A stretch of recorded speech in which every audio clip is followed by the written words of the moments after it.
ನಮಸ್ಕಾರ ಸ್ನೇಹಿತರೆ, ನನ್ನ ಹೆಸರು ಶ್ರೀಹರ್ಷ. ನಾನು crazy money with Shri Kannada ಚಾನಲಿಂದ ನಿಮಗೆ ಮಾಹಿತಿ ಕೊಡ್ತಾ ಇದ್ದೀನಿ ಸ್ಟಾಕ್ ಮಾರ್ಕೆಟ್ ಬಗ್ಗೆ. ಇವತ್ತು 20 ನವೆಂಬರು. ನೋಡೋಣ ನಿನ್ನೆ ಏನಾಯಿತು ಮಾರ್ಕೆಟಲ್ಲಿ, ಅದರಿಂದ ಇವತ್ತು ಏನಾಗುತ್ತೆ, ಅದರಿಂದ ನೀವು ಯಾವ ರೀತಿ ಟ್ರೇಡಿಂಗ್ ಮಾಡಬೇಕು, ಹೇಗೆ ಆ್ಯಕ್ಚುಲಿ ನಿಮ್ಮ ರಿಯಾಕ್ಷನ್ ಇರಬೇಕು, ಯಾವ ರೀತಿ ನೀವು ಪೊಸಿಷನ್ಸನ್ನು ಮಾಡ್ಕೋಬೇಕಾಗತ್ತೆ, ಡೀಟೇಲಾಗಿ ಅರ್ಥ ಮಾಡ್ಕೊಳ್ಳೋಣಂತೆ.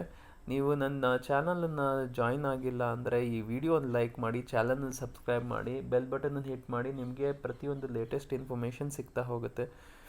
ನಿನ್ನೆ ನೀವು ನೋಡ್ಬೋದು ಸ್ನೇಹಿತರೆ, ನಾನು ನಿಮ್ಗೆ ಹೇಳ್ತಾ ಇದ್ದಂಗೆ 12,800ರಿಂದ 13,000 ರೇಂಜಲ್ಲಿರುತ್ತೆ ಅಂತ ಮಾರ್ಕೆಟ್ ಅದೇ ರೀತಿ ಮೂಮೆಂಟ್ ಕೊಡ್ತಾ ಇತ್ತು. ಈ ಮಾರ್ಕೆಟಲ್ಲಿ ಏನಾಗಿದೆ ಅಂದರೆ ನಿನ್ನೆ ಆಲ್ಮೋಸ್ಟ್ 200 ಪಾಯಿಂಟ್ ಕರೆಕ್ಷನ್ ಕೊಟ್ಟಿದೆ. ಇದು ಪ್ರಾಬಬ್ಲಿ ಒಂದು ಕರೆಕ್ಷನಿಂದ ಶುರು ಆಗಿರೋ ಲಕ್ಷಣಗಳು ಕಾಣಿಸ್ತಾ ಇದೆ. ಅದರದ್ದು ಕನ್ಫರ್ಮೇಷನ್ ಇವತ್ತಿನ ಕ್ಲೋಸಿಂಗಲ್ಲಿ ಗೊತ್ತಾಗುತ್ತೆ. ಇವತ್ತಿನ ಕ್ಲೋಸಿಂಗು ನಾವು ನೆಗೆಟಿವ್ ಆಗಿ ಕ್ಲೋಸ್ ಆದರೆ ಪ್ರಾಬಬಲಿ ಇಲ್ಲಿಂದ ನಾವು ಒಂದು ಟ್ರೆಂಡ್ ರಿವರ್ಸಲ್ ಆಗೋ ಸಂಕೇತಗಳು ಕಾಣಿಸ್ತಾ ಇದೆ. ಈ ಬ್ಯಾಂಕ್ ನಿಫ್ಟಿ ನೋಡ್ಬೋದು, ಆಲ್ಮೋಸ್ಟ್ 3% ಕೆಳಗೆ ಬಂದಿದೆ. ಸೊ ಬ್ಯಾಂಕ್ ನಿಫ್ಟಿಯಲ್ಲಿ ಮೇಜರ್ ಆಗಿ ಸ್ಟ್ರೆಂತ್ ಇತ್ತು. ಆ ಬ್ಯಾಂಕ್ ನಿಫ್ಟಿ ಇವಾಗ ಸ್ಟ್ರೆಂತ್ ಕಮ್ಮಿ ಆಗ್ತಾ ಇದೆ ಅಂದರೆ ಇಲ್ಲಿಂದ ಕರೆಕ್ಷನ್ ಬರೋ ಲಕ್ಷಣಗಳು ತುಂಬಾ ಕಾಣಿಸ್ತಾ ಇದೆ. ಸೊ ನೋಡೋಣ ಹೇಗಾಗುತ್ತೆ ಮಾರ್ಕೆಟು. US ಮಾರ್ಕೆಟ್ ನೋಡೋದಾದರೆ ಲಾಸ್ಟ್ 2-3 ಡೇಸಲ್ಲಿ ಅಲ್ಲಿ ಕರೆಕ್ಷನ್ ಬರ್ತಾ ಇತ್ತು. ಬಟ್ ಅಲ್ಲಿಂದ ಒಂದು ಸಪೋರ್ಟ್ ತೊಗೊಂಡಿದೆ. ಸಪೋರ್ಟ್ ತೊಗೊಂಡು ಅಲ್ಲಿಂದ ಹೋಲ್ಡ್ ಮಾಡೋಕ್ಕೆ ಟ್ರೈ ಮಾಡ್ತಾ ಇದೆ. ಅದೇ ಯುರೋಪಿಯನ್ ಮಾರ್ಕೆಟಲ್ಲಿ ಆಲ್ಮೋಸ್ಟ್ 1% ಡೌನ್ ಆಗಿತ್ತು. ಈಗ ನಿನ್ನೆ ಏನೋ ಮಾರ್ಕೆಟ್ ಸ್ಟೇಬಲ್ ಆಯಿತು. ಬಟ್ ಇವಾಗ ಫ್ಯೂಚರ್ ನೋಡೋದಾದರೆ ಆಲ್ ಆಫ್ ಎ ಸಡನ್ ಈಗ ಲಾಸ್ಟ್ 1.5 ಅವರಿಂದ ಏನಾಗಿದೆ ಅಂದರೆ ಫ್ಯೂಚರಲ್ಲಿ ಈಗ ಆಲ್ಮೋಸ್ಟ್ 1% ಡೌನ್ ಕಾಣಿಸ್ತಾ ಇದೆ. ಈ ಫ್ಯೂಚರ್ ಡೌನ್ ಏನು ಬರ್ತಾ ಇದೆ, ಇದು ಕಂಟಿನ್ಯೂ ಆದರೆ ಮಾರ್ಕೆಟಲ್ಲಿ ತುಂಬ ನೆಗೆಟಿವ್ ಬರೋ ಸಾಧ್ಯತೆಗಳಿರುತ್ತೆ. ಇಲ್ಲ ಇಲ್ಲಿಂದ ಸ್ಟೇಬಲ್ ಆಯಿತು ಅಂದರೆ ಇಲ್ಲಿಂದ ಪಾಸಿಟಿವ್ ಆಗಿ ಮಾರ್ಕೆಟು ಮತ್ತೆ ಮೂವ್ ಆಗೋ ಸಂಭಾವನೆಯೂ ಇರುತ್ತೆ. ಸೊ ಇವಾಗ ಏನಾಗಿದೆ ಅಂದರೆ ಇಲ್ಲಿ ಏನು ನೆಗೆಟಿವ್ ಬಂದಿದೆ, ನಿನ್ನೆ ಏನೇನು ಪಾಸಿಟಿವ್ ಬಂತು ಮಾರ್ಕೆಟು, ಅದು ಪೂರ್ತಿ ವೈಪ್ ಆಫ್ ಆಗೋಯ್ತು. ಸೊ ಅದರಿಂದ ಸ್ವಲ್ಪ ಕೇರ್ಫುಲ್ಲಾಗೇ ಇರಬೇಕು. ಮಾರ್ಕೆಟಲ್ಲಿ ಏನಾಗುತ್ತೆ ಅನ್ನೋದು ನೋಡಬೇಕಾಗತ್ತೆ. ಇವತ್ತಿನ ಕ್ಲೋಸಿಂಗ್ ತುಂಬ ಇಂಪಾರ್ಟೆಂಟ್ ಆಗುತ್ತೆ. US ಮಾರ್ಕೆಟಲ್ಲಿ ಇವತ್ತಿನ ಕ್ಲೋಸಿಂಗ್ ನೆಗೆಟಿವ್ ಆಯಿತು ಅಂದರೆ ಪ್ರಾಬಬ್ಲಿ ಗ್ಲೋಬಲ್ ಮಾರ್ಕೆಟಲ್ಲೂ ಒಂದು ಕರೆಕ್ಷನ್ ಬರೋ ಸಾಧ್ಯತೆಗಳಿದೆ. ಗ್ಲೋಬಲ್ ಮಾರ್ಕೆಟಲ್ಲಿ ಏನಾರ ಕರೆಕ್ಷನ್ ಬರೋಕ್ಕೆ ಸ್ಟಾರ್ಟ್ ಆಯಿತು ಅಂದರೆ ಪ್ರತಿಯೊಂದು ಮಾರ್ಕೆಟು ಕೆಳಗೆ ಬರುತ್ತೆ. ಇಂಡಿಯನ್ ಮಾರ್ಕೆಟ್ ಇನ್ಕ್ಲೂಡಿಂಗ್ ಇಂಡಿಯನ್ ಮಾರ್ಕೆಟಲ್ಲೂ ನಾವು ಸಾಕಷ್ಟು ಕರೆಕ್ಷನನ್ನು ನೋಡೋ ಎಲ್ಲ ಲಕ್ಷಣಗಳು ಇರುತ್ತೆ. ನಾವು ಈಗ ಶುರು ಏನು ಮಾಡ್ತೀವಿ ಅದು ಪ್ರಾಬಬ್ಲಿ ಒಂದು ಫ್ಲ್ಯಾಟಿಂದ ನೆಗೆಟಿವ್ ಆಗಿ ಸ್ಟಾರ್ಟ್ ಆಗ್ಬೋದು. ಬಟ್ ಇಲ್ಲಿಂದ ಏನಾರ ಸ್ವಲ್ಪ ಮಟ್ಟಿಗೆ 12,800 ಮೇಲೆ ಏನಾರ ನಾವು ಟ್ರೇಡ್ ಮಾಡೋಕ್ಕೆ ಹೋದರೆ ಅಲ್ಲಿ ನಮಗೆ ಶಾರ್ಟಿಂಗ್ ಆಪರ್ಚುನಿಟಿ ಸಿಗ್ಬೋದು. ಯಾಕಂದರೆ 12,800 850 ರೇಂಜಲ್ಲಿ ನಾವು ರೆಸಿಸ್ಟೆನ್ಸ್ ತೊಗೊಳ್ಳೋ ಸಂಭಾವನೆ ಇದೆ ಇವತ್ತಿಗೆ. ಅದೇ 12,700 750 ರೇಂಜಲ್ಲಿ ಒಂದು ಸಪೋರ್ಟ್ ಬರೋ ಸಂಭಾವನೆಯೂ ಇದೆ. ಈಗ ಮೋಸ್ಟ್ ಏನಿದೆ ಅಂದರೆ ಈಗ ನಮ್ಮ ಎಂಟೈರ್ ಫೋಕಸ್ಸು ಬ್ಯಾಂಕ್ ನಿಫ್ಟಿ ಮೇಲಿರುತ್ತೆ. ಬ್ಯಾಂಕ್ ನಿಫ್ಟಿ ಹೇಗೆ ರಿಯಾಕ್ಟ್ ಮಾಡುತ್ತೆ, ಬ್ಯಾಂಕ್ ನಿಫ್ಟಿಲಿ ಸ್ಟ್ರೆಂತ್ ಬರುತ್ತಾ, ವೀಕ್ನೆಸ್ ಬರುತ್ತಾ. ಈಗ ಬ್ಯಾಂಕ್ ನಿಫ್ಟಿ ಏನಾದರೂ ಇಲ್ಲಿಂದ ವೀಕ್ ಆಯಿತು ಅಂದರೆ ಅದಕ್ಕೆ ಒಳ್ಳೆ ಸಪೋರ್ಟ್ ಬರೋದು 27,500 ರೇಂಜಲ್ಲಿ ಒಳ್ಳೆ ಸಪೋರ್ಟ್ ಇದೆ, ಗ್ಯಾಪ್ ಸಪೋರ್ಟು. ನಿಫ್ಟಿಗೆ ಈಗ ಸದ್ಯಕ್ಕೆ 12,700 750 ರೇಂಜಲ್ಲಿ ಒಂದು ಸಪೋರ್ಟ್ ಸಿಗ್ಬೋದು. ಈ ಏನು ಸಪೋರ್ಟ್ ಸಿಗುತ್ತೆ ಇಲ್ಲಿಂದ ಒಂದು ಬೌನ್ಸ್ ಬ್ಯಾಕ್ ಅಂತೂ ಬರುತ್ತೆ. ಅದಾದಮೇಲೆ ಈ ಬುಲ್ಸ್ ಮತ್ತು ಬೇರ್ಸ್ ಹತ್ರ ಸಾಕಷ್ಟು ಫೈಟ್ ನಡೀತಾ ಇದೆ ಈ ಟೈಮಲ್ಲಿ. ಈಗ ಯಾರ ಸ್ಟ್ರೆಂತ್ ಎಲ್ಲಿರುತ್ತೆ ಅನ್ನೋದು ನೋಡಬೇಕಾಗತ್ತೆ. ಯಾಕಂದರೆ ಈ ಹೈಯರ್ ಲೆವೆಲ್ಸಲ್ಲಿ ಬೇರ್ ಸ್ಟ್ರೆಂತ್ ಜಾಸ್ತಿ ಆಗೋ ಸಂಭಾವನೆಗಳು ತುಂಬಾ ಜಾಸ್ತಿ ಇದೆ. ಯಾಕಂದರೆ ಅವರು ಇಷ್ಟು ದಿನ ಆ್ಯಕ್ಚುಲಿ ಸೈಲೆಂಟಾಗಿ ಕೂತಿದ್ದಾರೆ. ಇವಾಗ ಆ್ಯಕ್ಚುಲಿ ಈ ಲೆವೆಲಲ್ಲಿ ಅವರು ರಿಯಾಕ್ಟ್ ಮಾಡೋದು ಸ್ವಾಭಾವಿಕ ಆಗಿರುತ್ತೆ. ಬ್ಯಾಂಕ್ ನಿಫ್ಟಿ ಕೂಡ ತುಂಬಾ ಮೇಲೆ ಬಂದಿದೆ. ಇಲ್ಲಿಂದ ಅಲ್ಲೂ ಒಂದು ಪ್ರಾಫಿಟ್ ಬುಕ್ಕಿಂಗ್ ಬರಬೇಕಾಗತ್ತೆ. ಈ ಪ್ರಾಫಿಟ್ ಬುಕ್ಕಿಂಗ್ ಬರೋ ಸಮಯದಲ್ಲಿ ಬೇರ್ಸ್ ತುಂಬ ಆ್ಯಕ್ಟಿವ್ ಆಗೋ ಎಲ್ಲ ಸಂಭಾವನೆಯೂ ಇದೆ. ಇದರ ಜೊತೆಗೆ ಆ್ಯಕ್ಚುಲಿ ನಮ್ಮ ಗ್ಲೋಬಲ್ ಮಾರ್ಕೆಟ್ಸ್ ಏನಾದ್ರು ನೆಗೆಟಿವ್ ಆಯಿತು ಅಂದರೆ ಬೇರ್ಸ್ಗೆ ಸ್ಟ್ರೆಂತ್ ಜಾಸ್ತಿ ಸಿಗುತ್ತೆ. ಸೊ ಆದ್ದರಿಂದ ನಾವು ಸ್ವಲ್ಪ ಕೇರ್ಫುಲ್ ಆಗಿರೋದು ಇಂಪಾರ್ಟೆಂಟ್ ಆಗುತ್ತೆ. ಅದರಿಂದ ನೀವು ನೋಡ್ಬೋದು ಲಾಸ್ಟ್ 1 ವೀಕಲ್ಲಿ ನಾನು ಯಾವುದೇ ಸ್ವಿಂಗ್ ಟ್ರೇಡಿಂಗ್ ಐಡಿಯಾಸ್ ಕೊಡೋಕ್ಕೆ ಹೋಗಿಲ್ಲ. ಯಾಕಂದರೆ ನನಗೆ ಮಾರ್ಕೆಟ್ ಸ್ಟ್ರೆಂತ್ ಮೇಲೆ ಅಷ್ಟು ಕಾನ್ಫಿಡೆನ್ಸ್ ಇಲ್ಲ, ಮತ್ತು ರಿಸ್ಕ್ ರಿವಾರ್ಡ್ ಫೇವರಬಲ್ ಆಗ್ತಾ ಇಲ್ಲ ಮಾರ್ಕೆಟಲ್ಲಿ. ಯಾಕಂದರೆ ಪ್ರೈಸಸ್ ಆಲ್ರೆಡಿ ಸಾಕಷ್ಟು ಮೇಲ್ ಬಂದಿದೆ. ಇಲ್ಲಿಂದ ಬೈಯಿಂಗ್ ಮಾಡಿದ್ರೆ ನಿಮ್ಮ ಸ್ಟಾಪ್ ಲಾಸ್ ತುಂಬ ವೈಡಾಗಿ ಇರಬೇಕಾಗತ್ತೆ.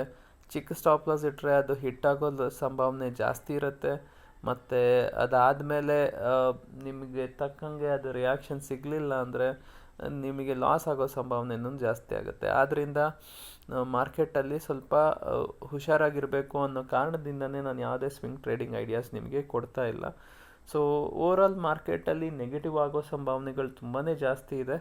ಬಟ್ ಈ ಸದ್ಯದಲ್ಲಿ ನಾವು ಒಂದು ರೇಂಜ್ ಅರ್ಥ ಮಾಡ್ಕೋಬೋದು. ರೇಂಜ್ ಮುಂಚೆ ನಾನು ನಿಮಗೆ 12,800 13,000 ಅಂತಿದ್ದೆ. ಈಗ ಪ್ರಾಬಬ್ಲಿ 12,700 900 ಆಗ್ಬೋದು, ಇಲ್ಲ 12,600 800 ರೇಂಜು. ಈ ರೇಂಜಲ್ಲಿ ಟ್ರೇಡ್ ಮಾಡೋ ಸಂಭಾವನೆಗಳು ತುಂಬ ಜಾಸ್ತಿ ಇದೆ. ಪ್ರಾಬಬ್ಲಿ 12,600 800 ಮೂವ್ ಆಗೋ ಚಾನ್ಸಸ್ ತುಂಬ ಜಾಸ್ತಿ ಇದೆ. ಅದೇ ಬ್ಯಾಂಕ್ ನಿಫ್ಟಿ ಮೇಲೆ ನಮ್ಮ ಫುಲ್ ಫೋಕಸ್ ಇರುತ್ತೆ. ಬ್ಯಾಂಕ್ ನಿಫ್ಟಿಲಿ ಸ್ಟ್ರೆಂತ್ ನಮಗೆ ಸಿಗೋಕ್ಕೆ ಚಾನ್ಸ್ ಇರೋದು 27,500 28,000 ರೇಂಜಲ್ಲಿ. ಅದೇ ನಮಗೆ ನಿಫ್ಟಿಲಿ ಸ್ಟ್ರೆಂತ್ ಸಿಗೋಕ್ಕೆ ಸಾಧ್ಯತೆ ಇರೋದು 12,500 600 ರೇಂಜಲ್ಲಿ. ಸೊ ಅದನ್ನು ಕ್ಲೋಸಾಗಿ ವಾಚ್ ಮಾಡೋಣಂತೆ.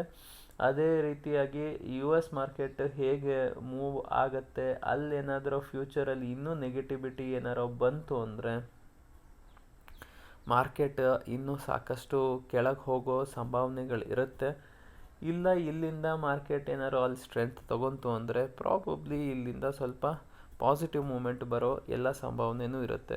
ಸೊ ಮಾರ್ಕೆಟ್ ಹೇಗೆ ರಿಯಾಕ್ಟ್ ಮಾಡುತ್ತೆ ಅನ್ನೋದನ್ನು ಅದ್ರ ಪ್ರಕಾರನೇ ನೋಡಿಕೊಂಡು ಟ್ರೇಡ್ ಮಾಡಬೇಕಾಗತ್ತೆ. ಶಾರ್ಟಿಂಗ್ ಆಪರ್ಚುನಿಟೀಸ್ ಹೈಯರ್ ಲೆವೆಲ್ಸಲ್ಲಿದೆ. ಬೈಯಿಂಗ್ ಆಪರ್ಚುನಿಟೀಸ್ ಸದ್ಯಕ್ಕೆ ನನಗೆ ಕಾಣಿಸ್ತಾ ಇಲ್ಲ. ಆದಷ್ಟು ಅವಾಯ್ಡ್ ಮಾಡೋದೇ ಒಳ್ಳೆಯದಾಗತ್ತೆ. US ಮಾರ್ಕೆಟ್ ಫ್ಲ್ಯಾಟಿಂದ ಪಾಸಿಟಿವ್ ಆದರೂ ಆಗ್ಬೋದು, ಯಾಕೆಂದರೆ next week Thanksgiving week ಇರುತ್ತೆ. ಥ್ಯಾಂಕ್ಸ್ ಗಿವಿಂಗ್ ವೀಕ್ ಟೈಮಲ್ಲಿ ಜನರಲಿ ಮಾರ್ಕೆಟ್ ಪಾಸಿಟಿವ್ ಇರುತ್ತೆ. ಸೊ US ಮಾರ್ಕೆಟ್ ಪ್ರಾಬಬ್ಲಿ ಫ್ಲ್ಯಾಟಿಂದ ಪಾಸಿಟಿವ್ ಆಗ್ಬೋದು, ಬಟ್ ಇಂಡಿಯನ್ ಮಾರ್ಕೆಟ್ ಫ್ಲ್ಯಾಟಿಂದ ನೆಗೆಟಿವ್ ಆಗೋ ಸಂಭಾವನೆಗಳು ತುಂಬಾ ಜಾಸ್ತಿ ಕಾಣಿಸ್ತಾ ಇದೆ. ಯಾಕಂದರೆ ಬ್ಯಾಂಕ್ ನಿಫ್ಟಿಲಿ ನೆಗೆಟಿವ್ ಡೈವರ್ಜೆನ್ಸ್ ಕಾಣಿಸಿದೆ. ಇದ್ರ ಪ್ರಕಾರ ಮಾರ್ಕೆಟ್ ಕೆಳಗೆ ಹೋಗೋ ಸಂಭಾವನೆಗಳು ತುಂಬಾ ಜಾಸ್ತಿ ಇದೆ. ಅದರ ಕನ್ಫರ್ಮೇಷನ್ ಇವತ್ತಿನ ಕ್ಲೋಸಿಂಗ್ ಮೇಲಾಗುತ್ತೆ. ಇವತ್ತು ನಾವು ನೆಗೆಟಿವ್ ಆಗಿ ಕ್ಲೋಸ್ ಆದರೆ ನಾವು ಇಲ್ಲಿಂದ ಟ್ರೆಂಡ್ ರಿವರ್ಸಲ್ ಆಗೋ ಸಂಭಾವನೆಗಳು ತುಂಬಾ ಜಾಸ್ತಿ ಆಗುತ್ತೆ. ಆ ಟ್ರೆಂಡ್ ರಿವರ್ಸಲ್ ಆದರೂ ಕೂಡ ಮಾರ್ಕೆಟಲ್ಲಿ ಲೋವರ್ ಲೆವೆಲ್ಸಲ್ಲಿ ಸಿಕ್ಕಾಬಟ್ಟೆ ಸಪೋರ್ಟ್ಸ್ ಇದೆ. ಆ ಸಪೋರ್ಟ್ ಎಲ್ಲಿ ಬೇಕಾದರೂ ತೊಗೋಬೋದು. ಆ ಸಪೋರ್ಟ್ ತೊಗೊಂಡಾಗ ಬೌನ್ಸ್ ಬ್ಯಾಕಲ್ಲಿ ಇರುವಂಥ ಸ್ಟ್ರೆಂತ್ ತುಂಬ ಇಂಪಾರ್ಟೆಂಟ್ ಆಗುತ್ತೆ. ಅದು ಎಷ್ಟರ ಮಟ್ಟಿಗೆ ಸ್ಟ್ರೆಂತ್ ಕೊಡುತ್ತೆ ಅನ್ನೋದನ್ನು ನಾವು ನೋಡಬೇಕಾಗತ್ತೆ. ಆ ಸ್ಟ್ರೆಂತ್ ತೊಗೊಂಡ ಮೇಲೆ ಮಾರ್ಕೆಟಲ್ಲಿ ಇನ್ನೂ ಆ ಸ್ಟ್ರೆಂತ್ ಉಳ್ಕೊಂಡಿದೆಯಾ, ಅಲ್ಲಿಂದ ಮತ್ತೆ ನೆಗೆಟಿವ್ ಬರುತ್ತಾ ಅನ್ನೋದು ನೋಡಿಕೊಂಡು ರಿಯಾಕ್ಟ್ ಮಾಡಬೇಕಾಗತ್ತೆ. ಈಗ ಸದ್ಯಕ್ಕೆ ಯಾವುದೇ ರೀತಿಯ ಕನ್ಕ್ಲೂಷನ್ ತೊಗೊಳಕ್ಕಾಗೋದಿಲ್ಲ. ಕನ್ಕ್ಲೂಷನ್ ಇವಾಗ ಏನು ಅಂದರೆ 12,600 800 ರೇಂಜಲ್ಲಿ ಟ್ರೇಡ್ ಮಾಡೋ ಸಂಭಾವನೆ ತುಂಬ ಜಾಸ್ತಿ ಇದೆ. ಇನ್ಫ್ಯಾಕ್ಟ್ 12,800 ಮೇಲೆ ಏನಾದ್ರು ಟ್ರೇಡ್ ಮಾಡಿದ್ರೆ ಅಲ್ಲಿಂದ ಹೋಲ್ಡ್ ಮಾಡೋದು ಕಷ್ಟ ಆಗುತ್ತೆ. ಅಲ್ಲಿಂದ ಸೆಲ್ಲಿಂಗ್ ಬರೋ ಸಾಧ್ಯತೆಗಳು ಜಾಸ್ತಿ ಆಗುತ್ತೆ. ಸೊ ಅದ್ರ ಪ್ರಕಾರ ನೀವು ಟ್ರೇಡಿಂಗ್ ಪೊಸಿಷನ್ಸನ್ನು ತೊಗೋಬೋದು. ಸ್ನೇಹಿತರೆ, ನಿಮಗೆ ಈ ಮಾಹಿತಿ ಇಷ್ಟ ಆಗಿದ್ದರೆ ಈಗ ನೀವು ಈ ವಿಡಿಯೋನ ಲೈಕ್ ಮಾಡಿ, ಚಾನಲನ್ನು ಸಬ್ಸ್ಕ್ರೈಬ್ ಮಾಡಿ, ಬೆಲ್ ಬಟನನ್ನು ಹಿಟ್ ಮಾಡಿ. ನಿಮಗೆ ಪ್ರತಿಯೊಂದು ಲೇಟೆಸ್ಟ್ ಮಾಹಿತಿನೂ ಸಿಗ್ತಾ ಹೋಗುತ್ತೆ. ಅದೇ ಕಮಾಡಿಟಿ ಮಾರ್ಕೆಟಲ್ಲಿ ನೀವು ನೋಡೋದಾದರೆ ಗೋಲ್ಡ್ ಸಿಲ್ವರಲ್ಲಿ ಒಂದು ರೇಂಜಲ್ಲಿ ಟ್ರೇಡ್ ಆಗ್ತಾ ಇತ್ತು. ಇದು ಕೂಡ ನೆಗೆಟಿವ್ ಆಗೋ ಎಲ್ಲ ಲಕ್ಷಣಗಳು ಕಾಣಿಸ್ತಾ ಇದೆ. ಕ್ರೂಡ್ ಆಯಿಲ್ ಕೂಡ ಪ್ರಾಬ್ಲಿ ನಿಮಗೆ ಮುಂಚೆಯಿಂದ ಹೇಳ್ತಾ ಇರೋ ಹಾಗೆ crude oil, gold, silver, stock market ಪ್ರತಿಯೊಂದು ಒಟ್ಟಿಗೆ ಕರೆಕ್ಷನ್ ಮಾಡೋ ಎಲ್ಲ ಸಂಭಾವನೆಯೂ ಇದೆ. ಅದೇನಾರು ಆಯಿತು ಅಂದರೆ ಇದು ಒಂದು ಬಂಪರ್ ಆಗುತ್ತೆ. ಸೊ ಅದ್ರ ಪ್ರಕಾರ ನೀವು ಟ್ರೇಡ್ ಮಾಡಬೇಕಾಗತ್ತೆ. ಸ್ನೇಹಿತರೆ, ನಾನು ಒಂದು ಪ್ರೋ ಟ್ರೇಡಿಂಗ್ ಸಿಸ್ಟಮ್ ಅಂತ ಒಂದು ಪ್ರೋಗ್ರಾಮ್ ಮಾಡ್ತಾಯಿದ್ದೀನಿ. ಅದು 23ರಿಂದ 26 ನೆಕ್ಸ್ಟ್ ವೀಕಲ್ಲಿ ಮಂಡೆಯಿಂದ ಸೋಮವಾರದಿಂದ ಶುಕ್ರವಾರ ಸಾಯಂಕಾಲ 6ರಿಂದ 7 ನಾನು ಟ್ರೈನಿಂಗ್ ಮಾಡ್ತಾ ಇದ್ದೀನಿ. ಇದು ಬರೀ ನಾನು 500 ರೂಪಾಯಿ ಅಲ್ಲಿ ನಿಮಗೆ ಈ ಪ್ರೋಗ್ರಾಮ್ ಕೊಡ್ತಾ ಇದ್ದೀವಿ. 5 ಡೇ ಪ್ರೋಗ್ರಾಮು. ನಿಮಗೆ ಪ್ರೊಫೆಷ್ನಲ್ ಟ್ರೇಡರ್ ಆಗೋಕ್ಕೆ ನಿಮಗೆ ಇಂಟ್ರೆಸ್ಟ್ ಇದ್ದರೆ ಈ ಪ್ರೋಗ್ರಾಮನ್ನು ಅಟೆಂಡ್ ಮಾಡಿ. ನಿಮಗೆ ಅದರಲ್ಲಿ ಸಾಕಷ್ಟು ಮಾಹಿತಿಗಳು ಸಿಗ್ತಾ ಹೋಗುತ್ತೆ. ಅದ್ರದ್ದು ನನ್ನ ಟೆಲಿಗ್ರಾಮ್ ಚಾನಲ್ಲು ನೀವು ಜಾಯ್ನ್ ಆಗಿಲ್ಲ ಅಂದರೆ crazy money with Shri Telegram channel join ಮಾಡಿ. ನಿಮಗೆ ಅದ್ರ ಬಗ್ಗೆ ಎಲ್ಲ ಲೇಟೆಸ್ಟ್ ಮಾಹಿತಿನೂ ಇದೆ. ಧನ್ಯವಾದಗಳು ಸ್ನೇಹಿತರೆ. ನಿಮ್ಮ ದಿನ ಶುಭವಾಗಲಿ, ಲಾಭದಾಯಕವಾಗಲಿ ಅಂತ ಹಾರೈಸ್ತೀನಿ.